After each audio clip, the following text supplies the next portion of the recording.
Kashmir, a land of breathtaking beauty, has been a troubled paradise for far too long.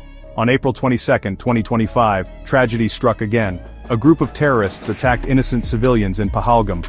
This picturesque town, nestled in the Himalayas, became a scene of carnage as bombs ripped through the streets. 28 people, mostly Hindu tourists, lost their lives. Many more were injured. The world watched in horror as the news unfolded. The attack sent shockwaves through India and beyond. India immediately blamed Pakistan-based militants for the attack. They pointed fingers at Jaish-e-Mohammed, a known terrorist group operating from Pakistani soil. Pakistan denied any involvement, but the evidence was hard to ignore. Tensions between the two nuclear-armed neighbors escalated rapidly. The world held its breath, fearing a major conflict. India, reeling from the attack, vowed a strong response. On May 7, 2025, India launched Operation Sindoor. Indian Air Force jets, armed with Israeli-made Harop drones, crossed the border into Pakistan. Their targets militant camps in Lahore and Peshawar. These camps, India claimed, were used to train terrorists for attacks on Indian soil. India claimed the operation was a success. They said they destroyed multiple terrorist training facilities. According to Indian sources, over 100 militants were killed, including Abdul Rauf Azhar, a top commander of Jaish-e-Mohammed. However, Pakistan disputed these claims, stating that the strikes caused civilian casualties. This difference in narratives further heightened the tension.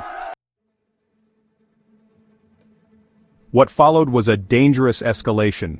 Both sides deployed drones in large numbers. The skies over Kashmir buzzed with unmanned aerial vehicles, locked in a deadly game of cat and mouse. India used its Harop drones to target Pakistani military installations. These suicide drones are capable of loitering over an area for hours, identifying targets and then crashing into them with explosives. Pakistan, in turn, used its own drones for surveillance and attacks. They claim to have shot down several Indian drones. The situation on the ground deteriorated rapidly. Shelling and gunfire became commonplace along the line of control, the de facto border dividing Kashmir.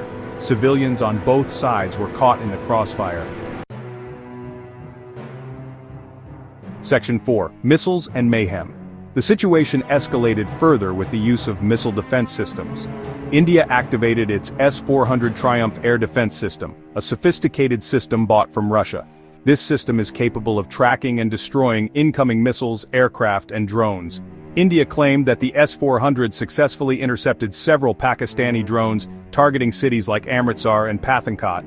Pakistan, in response, put its own air defense systems on high alert.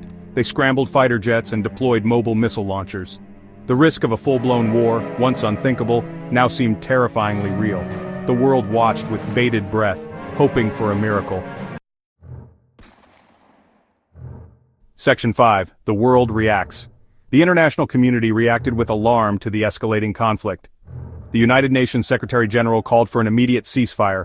He urged both sides to exercise restraint and engage in dialogue. The United States, China, Russia, and several other countries issued similar calls for de-escalation.